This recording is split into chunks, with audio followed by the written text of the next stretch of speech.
Fala galera, tudo bem com vocês? Hoje nós vamos trabalhar um conteúdo de probabilidade e estatística, tá? Que está dentro da matemática, né? A partir de uma situação muito próxima do nosso dia a dia, tá? O jogo entre Brasil e Japão, tá? Então, antes da partida é comum a gente ouvir frases como o Brasil é favorito, o Japão tem pouca chance, pelo histórico o Brasil deve vencer, entre outras coisas, né? Mas como que essas afirmações elas podem ser analisadas matematicamente, tá? Para isso nós vamos utilizar dados reais, tá? Dos confrontos entre as duas seleções, para, né, ter uma base, uma ideia de como isso, de qual pode ser o resultado disso, né? Até antes do jogo de hoje, né, o Brasil e o Japão haviam se enfrentado 14 vezes, pelo que eu pesquisei na internet aqui, tá? É, eu não sou especialista em futebol, mas eu dei uma pesquisada por cima aqui e eu cheguei aqui ao resultado de 14 jogos entre Brasil e Japão, tá? E considerando todos os tipos de campeonatos, inclusive jogos amistosos, tá? E aí nesse histórico, o Brasil venceu 11 partidas. Houve 2 empates e o Japão venceu uma vez, tá? Aí a partir desses números, vamos calcular a probabilidade, transformar em frações, porcentagens, analisar as médias e discutir como que a estatística pode ser usada para interpretar acontecimentos do cotidiano, tá? Mas eu já deixo uma pergunta para começarmos a reflexão. Se o Brasil venceu 11 dos 14 jogos anteriores, isso garante que ele vencerá hoje? Óbvio que não, né, galera? Então, ao longo da aula, nós veremos que a matemática ela pode indicar tendências, né, ajudar a tomada de decisões, mas ela não consegue garantir com certeza absoluta o resultado de um evento que ainda não aconteceu, tá? É, Agora, nesse slide, vamos observar quais conteúdos matemáticos serão trabalhados ao longo da aula, tá? E quais objetivos eu pretendo alcançar com vocês nessa aula, né? Primeiro, nós vamos utilizar razão e porcentagem, tá? Para quê? Para comparar o número de vitórias, empates, derrotas nos confrontos entre Brasil e Japão. Tá? Em seguida, nós trabalharemos com probabilidade experimental. Tá? Esse tipo de probabilidade ele é calculado a partir de resultados que já foram observados. Tá? No nosso caso, nós vamos usar os jogos anteriores entre as duas seleções como base para os cálculos. Tá? Também vamos diferenciar frequência absoluta de frequência relativa, tá? A frequência absoluta, ela corresponde à quantidade de vezes que determinado resultado ocorreu, tá? Já a frequência relativa, ela mostra essa quantidade em relação ao total, tá? Normalmente por meio de frações, números decimais ou porcentagens, tá? Um outro conceito importante será a média de gols, tá? Por quê? Porque isso nos permitirá analisar o desempenho ofensivo das duas seleções ao longo do histórico de confrontos, tá? Além disso, nós vamos comparar diferentes amostras, tá? Por exemplo, nós podemos considerar todos os jogos realizados, nós podemos considerar apenas os confrontos mais recentes ou somente as partidas oficiais, vamos dizer, da Copa, por exemplo, tá? Essa escolha, ela pode alterar bastante os resultados encontrados, tá? Então, ao final da aula, qual que é o objetivo? É que vocês consigam calcular a probabilidade com dados reais, comparar diferentes formas de organizar esses dados e reconhecer os limites de uma previsão, tá? Interpretar o que esses números realmente significam, tá? Nós também faremos uma simulação com 100 partidas para transformar as porcentagens em frequência esperada, tá? E aí isso vai ajudar a visualizar melhor as probabilidades, entender que uma visão matemática não representa uma certeza sobre o resultado do jogo, tá certo? Isso deve ficar muito claro desde o começo da aula, tá? Vamos lá. Agora nós chegamos à pergunta central da aula. Se o Brasil venceu 11 dos 14 confrontos anteriores, nós podemos concluir que ele tem 100% de chance de vencer hoje? Claro que não, né?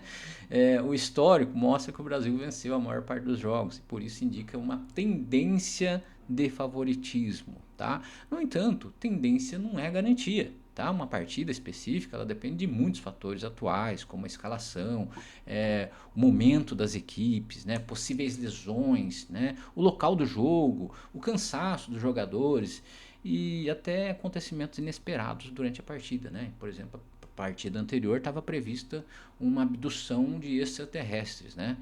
Se nada disso acontecer, né? Então a gente está tranquilo para a partida de hoje. Tá? Além disso, os resultados esperados, os resultados anteriores, eles não se repetem obrigatoriamente. Tá? Então, assim, o mesmo que vale para finanças, que é uma área que eu gosto bastante de trabalhar, vale para os jogos. Tá? Então, assim, os resultados anteriores não são garantia de sucesso posterior. Tá? Então, o fato de um evento ter ocorrido muitas vezes aumenta a nossa confiança em determinada previsão, tá? Mas não elimina a possibilidade de outro resultado. Tá? E é exatamente essa ideia que nós precisamos guardar. Probabilidade não é certeza. Tá? Quando dizemos que um resultado é mais provável, nós estamos apenas afirmando que ele tem uma chance maior de acontecer em comparação com os demais. Tá? Ainda assim, resultados menos prováveis continuam sendo possíveis. Tá? Então, essa diferença entre probabilidade, possibilidade e certeza, ela é fundamental para a gente compreender os próximos cálculos. Tá, ok? Então, vamos lá. Antes de calcular qualquer probabilidade, nós precisamos organizar os dados disponíveis. Tá? Então, tem uma tabela aqui com a frequência absoluta, né, o resultado nos 14 confrontos de Brasil e Japão. Tá? Então, o Brasil venceu 11 vezes. Tá? O Brasil venceu 11 vezes. Deixa eu pôr o apontador aqui para ficar mais fácil. O Brasil venceu 11 vezes. Tá? 2 empates e o Japão venceu somente uma vez. Tá? Somando esses resultados, chegamos ao total de 14 partidas. Essas quantidades elas são chamadas de frequência. Tá? Frequências absolutas. Por quê? Porque elas indicam simplesmente quantas vezes cada resultado aconteceu. Tá? Nós também podemos observar os gols marcados nesse histórico. Né? Então, por exemplo, o Brasil marcou 37 gols. O Japão marcou 8 gols. Ao todo, foram 45 gols nas 14 partidas. Tá certo? Então, esses dados eles permitem diferentes análises. Nós podemos estudar a proporção de vitórias, calcular a probabilidade experimental, comparar o desempenho ofensivo das seleções, encontrar a média de gols. Tá? Então, é importante perceber que organizar os dados em uma tabela facilita a leitura e reduz o risco de erros nos cálculos. Tá? E aí, nos próximos slides, nós utilizaremos principalmente 3 informações. 11 vitórias do Brasil, 2 empates e uma vitória do Japão. E aí, a partir dessas informações, né, dessas frequências absolutas, nós vamos transformar os resultados em frações, em números decimais e em porcentagens. Tá bom? Vamos lá. Agora, vamos definir o conceito de probabilidade experimental. O que é a probabilidade experimental? A probabilidade experimental ela é calculada a partir de resultados que já foram observados. Tá? Então, em vez de partir apenas de possibilidades teóricas, nós usamos dados reais de acontecimentos anteriores. A fórmula é essa aqui. Ó. A probabilidade de um evento A, tá? É igual ao número de vezes que esse evento ocorreu dividido pelo número total de observações. Tá? No nosso exemplo, nós queremos calcular a probabilidade experimental de vitória do Brasil. Tá? Então, no numerador, nós vamos colocar o número de vitórias do Brasil. No denominador, nós colocamos o número total de jogos disputados entre Brasil e Japão. Portanto, a gente vai escrever P de Brasil é igual ao número de vitórias do Brasil dividido pelo total de jogos. Tá? Como o Brasil venceu 11 em 14 partidas, no próximo passo teremos a fração 11 sobre 14. Tá certo? 11 sobre 14, guardem isso. Tá?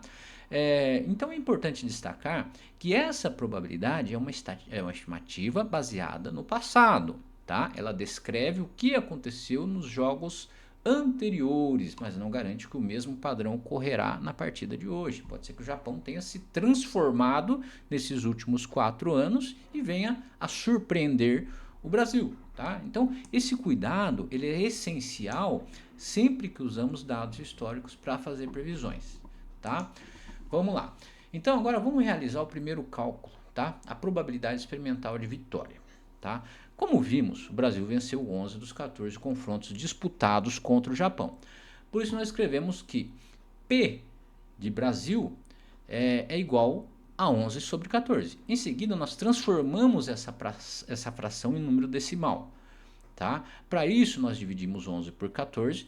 O resultado é aproximadamente 0,7857. Para transformar esse valor em porcentagem, nós multiplicamos por 100. Tá? Então, 0,7857 vezes 100 é igual a 78,6%. Tá? Portanto, com base no histórico completo dos confrontos, a probabilidade experimental de vitória do Brasil é de aproximadamente 78,6%. Nós também podemos interpretar esse resultado da seguinte maneira: em cada 100 confrontos semelhantes, esperaríamos cerca de 79 vitórias brasileiras, caso o mesmo padrão histórico se repetisse, tá? É importante observar a expressão esperaríamos cerca de 79. Isso não significa que em exatamente 100 jogos o Brasil venceria obrigatoriamente 79 vezes. Trata-se de uma frequência esperada com base nos dados observados, tá? Além disso, essa porcentagem ela não garante a vitória no jogo de hoje. Ela apenas mostra que no histórico entre as seleções a vitória brasileira foi um resultado mais frequente. Mas o Japão também venceu, não venceu? Venceu uma vez. Será que hoje ele vai vencer a segunda? Espero que não, né? Vamos lá. Agora vamos completar a análise calculando as probabilidades de empate e de vitória do Japão. No histórico de 14 confrontos, ocorreram 2 empates. Por isso, P de empate é igual a 2 sobre 14. Tá? Dividindo 2 sobre 14, temos aproximadamente 0,1429. Transformando em porcentagem, chegamos a aproximadamente 14,3%. Tá certo? Beleza. Agora, para a vitória do Japão, nós temos um resultado favorável em 14 partidas. Assim, P de Japão é igual a 1 sobre 14. Dividindo 1 sobre 14, temos aproximadamente 0,0714. Tá? Em porcentagem, isso corresponde a 7%. Então, agora nós temos 3 possibilidades do modelo histórico. Tá? Vitória do Brasil, 78%. Empate, 14%, vitória do Japão, 7%. Ao somarmos essas porcentagens, inclusive com as casas decimais, 78,6, 14,3, 7,1, nós chegamos a aproximadamente 100%, obviamente, tá? Esse resultado ele mostra que, considerando apenas o histórico completo dos confrontos, a vitória do Brasil foi o elemento mais frequente, seguida pelo empate e por fim, a vitória do Japão, tá? Mas é importante reforçar que esses valores descrevem o passado, tá? Eles não representam uma certeza sobre o jogo de hoje. Também vale observar que uma probabilidade menor não significa impossibilidade, tá? Mesmo com 7,1%, a vitória do Japão continua sendo um resultado possível, beleza? Ótimo, então vamos em frente, tá? Além das probabilidades de vitória, empate, derrota, nós também podemos analisar a média de gols dos confrontos entre Brasil e Japão, tá? Para calcular a média de gols, né, nós dividimos o total de valores pelo número de observações, tá? Então, nesse caso, nós dividimos o total de gols pelo número de jogos. O Brasil marcou 37 gols em 14 partidas, portanto, 37 dividido por 14 é aproximadamente 2,64, tá certo? Beleza. Isso significa que o Brasil marcou 2,64 gols por jogo contra o Japão, tá? Por outro lado, o Japão ele marcou 8 gols nos mesmos 14 confrontos. Então, 8 dividido por 14 é igual a 0,57 gol por jogo, tá? Por partida, né? Nós também podemos calcular a média total de gols do confronto, tá? Dos confrontos, tá? Então, somando os 37 gols do Brasil aos 8 gols do Japão, nós temos 45 gols, tá? Então, dividindo 45 por 14, nós temos aproximadamente 3,21 gols por jogo, tá? Beleza? Isso indica que os jogos entre Brasil e Japão tiveram em média cerca de 3,21 gols, né? São partidas quentes, né? É importante destacar que média não é placar, tá? A gente tá uma média 3,21, marcou um gol e mais um pouquinho de um gol? Não, né? Por isso que é média, tá? Então, não podemos afirmar que o resultado de hoje será 2,64 a 0,57. Por quê? Porque o placar é formado por números inteiros. Tá? Então, a média ela somente resume o comportamento de um conjunto de jogos. Tá? Ele ajuda o quê? A perceber tendências, mas não prevê exatamente quantos gols serão marcados em uma partida específica. Vamos em frente, tá? Nesse slide, os dados aparecem representados visualmente por meio de barras. Olha que bacana que ficou, né? Então, na parte superior nós temos as frequências relativas dos resultados, tá? As vitórias do Brasil representam 78%, de empate 14% e vitórias do Japão 7%. São os dados que a gente já conhece, mas em forma de gráficos, tá? Os gols do Brasil também são representados aqui. Gols do Brasil 82%, gols do Japão 17%. Bacana, né? Então, surge uma questão importante. Se os números favorecem tanto a equipe, por que ainda existe chance de surpresa? Porque a estatística ela trabalha com tendências e não com probabilidade, tá? Aliás, desculpa. A estatística ela trabalha com tendências e probabilidades, e não com certezas, tá? Os dados anteriores eles ajudam a construir uma expectativa, mas o jogo de hoje é um novo acontecimento, tá? Além disso, uma porcentagem pequena não é uma porcentagem nula. A vitória do Japão apareceu poucas vezes, mas já aconteceu, tá? Portanto, continua sendo um resultado possível. Tá? Esse é um bom exemplo de como os gráficos ajudam a visualizar os dados, mas a interpretação continua sendo indispensável. Tá? Vamos lá então. Até agora nós usamos 14 confrontos entre Brasil e Japão. Mas será que um jogo realizado há muitos anos deve ter o mesmo peso de uma partida mais recente? Para investigar isso, vamos fazer um novo recorte e considerar apenas os 5 confrontos mais recentes. Em 2013, o Brasil venceu por 3-0. Em 2014, o Brasil venceu por 4-0. Em 2017, venceu por 3-1. Em 2022, venceu por 1-0. E em 2025, o Japão venceu por 3-2. Tá? Portanto, nesses 5 jogos, o Brasil venceu 4 vezes, não houve empate e o Japão venceu uma vez. Então, a probabilidade experimental de vitória nesse recorte é 4 dividido por 5, que é igual a 80, 0,8 ou 80%. Tá? Então, já a probabilidade experimental de vitória do Japão é 1 dividido por 5, que é igual ao quê? 20%, tá certo? Então é interessante notar que, usando todos os jogos, a probabilidade de vitória japonesa era de 7%. Tá?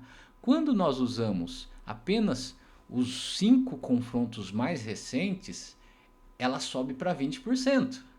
Tá? Isso acontece por quê? Porque a amostra interfere diretamente no resultado. Tá? Os jogos mais recentes podem representar melhor o momento atual das seleções, mas também formam uma amostra menor. Tá? Por isso, nós precisamos analisar os dados com cuidado. Tá? Esse exemplo ele mostra que, em estatística, não basta apenas fazer conta corretamente. Né? Também é necessário perguntar quais dados foram escolhidos e por que eles foram escolhidos. Tá certo? Tá? Nesse recorte dos 5 jogos mais recentes, não ocorreu nenhum empate. Então, ao calcular a probabilidade experimental de empate, nós temos 0 dividido por 5, que é igual a 0. tá? Mas nós precisamos interpretar esse resultado com cuidado. Por quê? Dizer que a frequência observada foi de 0% não significa que o empate seja impossível. Tá? Significa apenas que nessa pequena amostra de 5 partidas, esse resultado não aconteceu nenhuma vez. Tá? Então esse ponto é muito importante na estatística. Uma amostra pequena pode reduzir ou produzir estimativas mais instáveis. Tá? Quando nós temos poucos dados, qualquer novo resultado pode alterar bastante a porcentagem. Por exemplo, imagine que o próximo jogo termine empatado. Tá? Nesse caso, passaríamos a ter um empate em 6 partidas recentes. Então, a probabilidade experimental do empate deixaria de ser 0 e passaria a ser 1 dividido por 6, que corresponde a aproximadamente 16%. Muda bastante, não muda? Tá? Percebam como apenas um jogo mudaria bastante o resultado. Por quê? Porque a nossa amostra é pequena. Por isso, quanto menor a amostra, maior deve ser o cuidado ao interpretar as porcentagens. Tá? A conclusão é que zero ocorrência não significa impossibilidade, significa apenas que o evento não apareceu no conjunto de dados analisado. Tá certo? Agora vamos fazer um terceiro recorte, considerar apenas jogos oficiais entre Brasil e Japão. Nesse conjunto nós temos 4 partidas. O Brasil venceu 2, ocorreram 2 empates e o Japão não venceu nenhum. Tá? Assim, a frequência relativa de vitórias do Brasil é 2 dividido por 4, que corresponde a 50%. A frequência relativa dos empates também é 2 dividido por 4, ou seja, 50%. Já a frequência relativa de empates do Japão é 0 dividido por 4, ou seja, 0%. Novamente, precisamos tomar cuidado com a interpretação. O fato de o Japão ter 0% nesse recorte não significa que a vitória japonesa seja impossível. Significa apenas que ela não aconteceu nessas 4 partidas oficiais analisadas. Tá? Também é interessante observar como que os resultados mudaram em comparação com os outros recortes. Tá? Quando usamos todos os jogos, todos os 14 jogos, o Brasil aparece com 78% das vitórias. Quando usamos apenas 5 jogos, os 5 jogos mais recentes, o Brasil aparece com 80%. Mas considerando somente jogos oficiais, essa porcentagem cai para 50%. Tá? O que isso mostra? Que a escolha da amostra interfere diretamente no resultado do cálculo. Por isso a pergunta mais importante agora é: qual amostra parece mais adequada para prever o jogo de hoje? Não existe uma resposta totalmente automática, né? Eu acho que uma amostra maior traz mais resultados, enquanto uma amostra mais recente pode representar melhor o momento atual. Já os jogos oficiais podem se aproximar mais do contexto competitivo da partida. Tá? Em estatística, além de calcular, nós precisamos justificar por que determinados dados foram escolhidos. Tá? Agora nós podemos comparar lado a lado os 3 modelos que construímos. Tá? No primeiro modelo usamos todos os 14 confrontos. Nesse caso a vitória do Brasil aparece em 78% dos jogos, tá? O empate em 14% e vitórias do Japão em 7%. No segundo modelo, nós consideramos apenas 5 jogos mais recentes. Né? Então aí a gente tem a probabilidade de 80% de vitória do Brasil, 0% de empate e 20% do Japão. Então percebam que a fórmula utilizada é sempre a mesma. Tá? O que muda é o conjunto de dados, tá? Ou seja, a nossa amostra. Tá? Por isso, nós encontramos resultados diferentes mesmo realizando corretamente todos os cálculos. Tá? Essa comparação ela nos leva a uma conclusão importante. Uma probabilidade não depende apenas da operação matemática. Tá? Ela também depende da forma como os dados foram selecionados. Tá? Se usarmos todos os jogos, temos uma amostra maior. Mas se incluirmos partidas muito antigas, esses dados podem ser diferentes, tá? Ou seja, se usamos todos os jogos, temos uma amostra maior, mas incluímos partidas muito antigas, tá? Que podem não fazer mais sentido para a seleção de hoje. A seleção pode se transformar ao longo dos anos. assim como a do Brasil se transformou, a do Japão pode se transformar também. Tá? Então, se usarmos apenas os jogos recentes, os dados podem representar melhor o momento atual, porém a amostra fica pequeniníssima. Tá? Se usamos somente jogos oficiais, aproximamos a análise de um contexto competitivo de Copa e tal, né? Mas ficamos com apenas 4 observações, tá? Então, portanto, nenhum desses modelos deve ser aceito sem questionamento, tá? A matemática ela fornece os cálculos, mas a estatística exige também a interpretação, comparação e justificativa das escolhas, tá? Então, antes de fazer uma previsão, nós precisamos perguntar quais dados foram usados, quantos dados foram considerados e se essa amostra representa adequadamente o evento que queremos analisar, tá?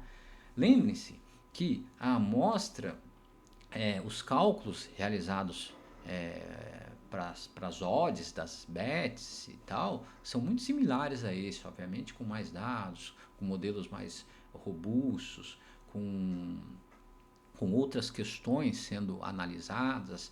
Obviamente é uma análise muito mais aprofundada, tá? Nós podemos até entrar em uma aula só disso aí, mas levaríamos aí pelo menos um semestre trabalhando com isso, né? Mas ainda assim, todos esses modelos utilizam dados passados. Ou seja, por mais preciso que seja esse modelo, o resultado de hoje, né? O jogo é hoje. O resultado de hoje, para qualquer um dos modelos, é um resultado, como se diz, que pode ser considerado aleatório, tá? Beleza, vamos em frente então. Nesse ponto, nós precisamos escolher e reconhecer os limites do histórico. Tá? Os dados anteriores eles são úteis por quê? Porque eles mostram os placares, as vitórias, os empates, as derrotas, né? E a quantidade de gols marcados e sofridos. Tá? Com essas informações, nós conseguimos calcular frequências, porcentagens, médias, probabilidades experimentais, mas o histórico não mostra tudo. Tá? Ele não informa, por exemplo, quais jogadores entrarão em campo hoje, se há atletas lesionados, suspensos, qual é o momento atual de cada equipe, quanto tempo de descanso tiveram, quais são as condições do local da partida. Né? Também não mostra acontecimentos imprevisíveis, tá? Como uma expulsão, um pênalti, uma falha individual, uma falha tática, né, durante o jogo, uma falha de arbitragem. Tá? Então, isso significa que um modelo baseado somente no passado ele é incompleto. Tá? Ele ajuda a construir uma expectativa, mas não consegue representar todos os fatores que influenciam a partida real. Tá? Por isso, a conclusão desse slide ela é muito importante. O histórico ajuda, mas não decide. Na matemática e na estatística, o modelo é sempre uma simplificação da realidade. Tá? Ele seleciona algumas informações e deixa outras de fora. Quanto mais conscientes estivermos dessas limitações, melhor será a nossa interpretação dos resultados e menor será o risco de tratar uma estimativa como se fosse uma certeza. Tá? Até aqui nós construímos probabilidade usando apenas os resultados anteriores entre Brasil e Japão. Tá? Agora, vamos avançar para um modelo um pouco mais elaborado? Tá? Elaborado em que sentido? A proposta é combinar duas fontes de informação, o histórico de confrontos e o contexto atual da partida. Para isso, vamos usar uma média ponderada, tá? Para fazer esses cálculos. Na média ponderada, nem todos os valores têm a mesma importância, né? Por isso que ela é ponderada. Tá? Cada parte recebe um peso diferente. Nesse exemplo didático, vamos atribuir 30% de peso ao histórico e 70% ao contexto atual. Tá? Então a fórmula fica assim: P final é igual a 30% de probabilidade histórica mais 70% de probabilidade associada ao contexto atual. Tá? A ideia é que os jogos anteriores continuam sendo relevantes, mas o momento presente pode ser mais importante para a partida específica. Tá? O contexto atual pode incluir informações como desempenho recente, qualidade dos jogadores, né, que estão disponíveis atualmente para a seleção, né, lesões, escalações, descanso, local da partida e força atual das equipes.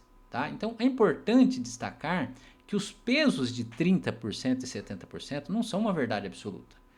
Eles foram escolhidos apenas para construir um modelo, tá? Foram escolhidos arbitrariamente, tá? Outro grupo poderia defender que 50% para cada parte é o adequado, tá? Então alguém também poderia argumentar que o contexto atual deveria receber 80 ou 90% de peso, tá? E isso é arbitrário, tá? Isso mostra que o modelo estatístico ele depende não apenas dos dados, mas também das hipóteses adotadas. Por isso, esses pesos eles podem ser debatidos pela turma. Tá? O mais importante é que qualquer escolha seja clara, coerente e justificada. Tá? E aí, no próximo slide, nós vamos aplicar essa fórmula e observar como que a estimativa final fica diferente daquela baseada apenas no histórico. Tá? E aí temos, depois de combinar o histórico com o contexto atual, chegamos a uma nova estimativa para o resultado ao final dos 90 minutos. Nesse modelo, a probabilidade de vitória do Brasil é de aproximadamente 63%. Tá? Deu até um frio na barriga. A probabilidade de empate é de 22%, já a probabilidade de vitória do Japão é de aproximadamente 14%. Então, a primeira leitura é que o Brasil continua sendo o favorito, pois apresenta a maior probabilidade entre os três resultados possíveis. Entretanto, o favoritismo não significa certeza. Tá? Nós podemos somar as probabilidades de empate e de vitória do Japão. Né? Por exemplo, 22,4 mais 14,2 é igual a 36,6. Isso significa que, de acordo com o modelo, existe uma probabilidade de 36,6 de o Brasil não vencer nos 90 minutos. Tá? Em uma simulação de 100 partidas, esperaríamos aproximadamente 63%, 63 vitórias brasileiras, 22 empates e 14 vitórias japonesas. Tá? Então, a diferença restante ela ocorre por causa dos arredondamentos. Tá? Então, percebam que esse resultado é mais equilibrado do que aquele obtido com o histórico do Brasil, que aparecia 78,6% de probabilidade de vitória. Tá? Isso acontece porque o modelo atual ele considera que os confrontos antigos não devem ter o mesmo peso que as informações mais recentes. Então, nós podemos concluir que o Brasil é favorito, mas a possibilidade de empate e vitória japonesa ainda é relevante. Tá? E esse é um dos principais ensinamentos da probabilidade. O resultado mais provável não é o único resultado possível. Tá bom?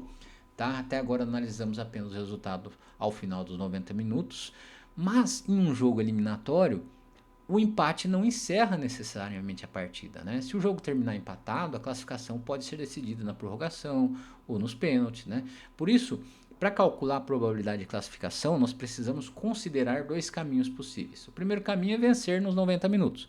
O segundo caminho é empatar nos 90 minutos e depois vencer na decisão. Tá? A fórmula fica assim: probabilidade de classificação é igual a probabilidade de vencer nos 90 minutos mais a probabilidade de vencer de empate multiplicada pela probabilidade de avançar após o empate. Tá? Então, aqui aparece a ideia, uma ideia importante. Né? A multiplicação representa a ocorrência de dois eventos em sequência. Primeiro, o jogo precisa terminar empatado, depois a equipe precisa vencer a prorrogação ou a disputa de pênaltis. Tá? Isso só para fins didáticos. Tá? Vamos supor que, após o empate, o Brasil tenha 55% de chance de avançar e o Japão tenha 45%. Esses valores são apenas uma hipótese, tá? Não é uma certeza, eu não tenho esses dados, tá? Não levantei esses dados, talvez seja possível levantar, tá? Para o Brasil, já tem um pessoal tocando vuvuzela aqui perto, tá? Para o Brasil, fazemos 63,4 mais 22,4% vezes 55%, tá? Calculando a parte do empate, 22,4 vezes 55 é aproximadamente 12,3%. Tá? Portanto, o modelo estima cerca de 75% de chance de classificação do Brasil. Para o Japão, fazemos 14 mais 22 vezes 45, tá? E aí a parte correspondente ao empate é aproximadamente 10%. Somando 14 mais 10 é aproximadamente 24%. Assim, o modelo estima que cerca de 24,3% de chance de classificação do Japão. Então, observem que as probabilidades de classificação somam 100%. Obviamente é o que se espera, tá? Por quê? Em um jogo eliminatório, uma das duas seleções obrigatoriamente avança, tá? E aí esse cálculo também mostra a diferença entre probabilidade de vencer nos 90 minutos e probabilidade de se classificar. Uma equipe pode não vencer no tempo normal e mesmo assim avançar, tá? Agora vamos transformar as probabilidades de classificação em uma frequência esperada? Segundo o nosso modelo, o Brasil tem aproximadamente 75,7% de chance de se classificar, enquanto o Japão tem aproximadamente 24% de chance, tá? Para facilitar a interpretação, nós podemos imaginar uma simulação com 100 partidas realizadas nas mesmas condições, tá? Então, nesse cenário, esperaríamos o quê? Cerca de 76 classificações do Brasil e cerca de 24 classificações do Japão, tá? Lembrando que alguns números aqui foram colocados arbitrariamente, tá? É importante destacar a palavra cercar, tá? Como estamos trabalhando com probabilidades e arredondamentos, nós não estamos dizendo que o resultado seria exatamente 76 a 24, tá? Em uma simulação real, poderiam ocorrer 74 classificações brasileiras, 78, 80 ou outro valor próximo, tá? Quanto maior o número de repetições, maior tende a ser a aproximação entre frequência observada e probabilidade estimada, tá? Mas o jogo de hoje não será repetido 100 vezes. Teremos apenas uma partida. Então, mesmo que o Brasil apareça com uma probabilidade maior de classificação, o Japão ainda pode vencer. Tá? Uma probabilidade de 24% representa aproximadamente uma chance de 4. Tá? Uma chance em 4. Tá? Portanto, esse resultado não deve ser tratado como algo impossível ou desprezível. Tá? A principal conclusão é que a simulação ajuda a compreender a tendência de longo prazo, mas não determina o que acontecerá em uma única partida. Tá? Em uma única partida, qualquer um dos resultados é possível. Tá? Qualquer um dos resultados ainda pode acontecer. Tá? Bom, agora chegamos à atividade da turma. Tá? A proposta é perceber que um modelo estatístico ele pode mudar de acordo com as escolhas feitas por quem está analisando os dados. Tá? Então, cada grupo vai trabalhar com uma hipótese diferente. Tá? O grupo 1 vai usar 50% de peso para o histórico e 50% de peso para o contexto atual. Nesse caso, os dois tipos de informação terão a mesma importância. O grupo 2 vai usar 20% de peso para o histórico e 80% para o contexto atual. Aqui a ideia é valorizar mais o momento atual presente das equipes. Tá? E o grupo 3 vai usar apenas os 5 jogos mais recentes. Tá? Nesse caso, o grupo não vai trabalhar com média ponderada, mas com um recorte menor. Tá? E mais atual do histórico. Depois dos cálculos, cada grupo deve comparar aí os resultados com os demais. E a pergunta final é: qual modelo parece mais justo? E principalmente por quê? Tá? Então não basta escolher o modelo que dá a maior chance para o Brasil ou para o Japão. É preciso justificar a escolha com argumentos matemáticos e estatísticos. Por exemplo, uma amostra maior pode ser mais estável, mas pode incluir dados muito antigos. Uma amostra mais recente pode representar melhor o momento atual, mas pode ser pequena. Tá? Um modelo ponderado pode equilibrar essas duas ideias, tá? Mas depende dos pesos escolhidos, que são arbitrários. Tá? Então, a frase final do slide resume bem essa discussão. Né? A matemática também envolve escolhas, hipóteses, interpretação. Tá? Portanto, a atividade não busca apenas uma resposta numérica, ela busca uma justificativa. Quais dados foram utilizados, quais pesos foram atribuídos ou escolhidos e por que esse modelo parece ser adequado para analisar o jogo de hoje. Tá bom?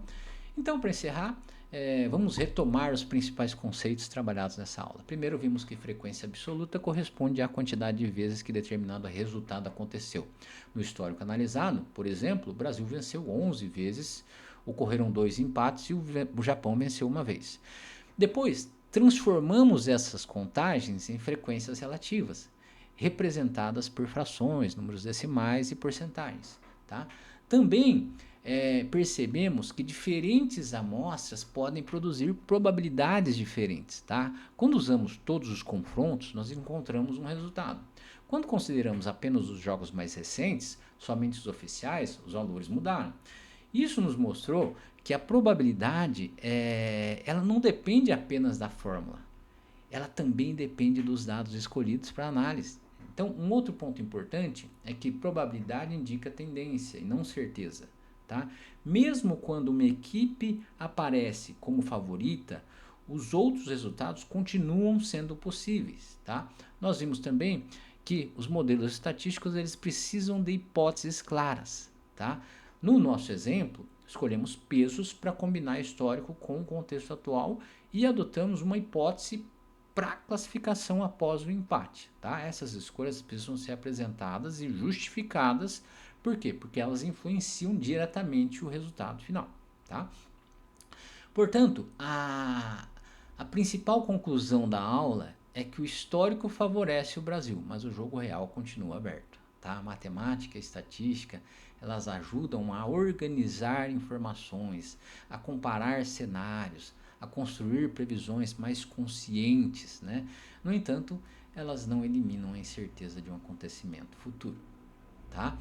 É justamente essa incerteza que torna a probabilidade tão presente no nosso cotidiano, nos esportes, na previsão de tempo, nas pesquisas, nos investimentos e em muitas outras situações. Tá bom, galera?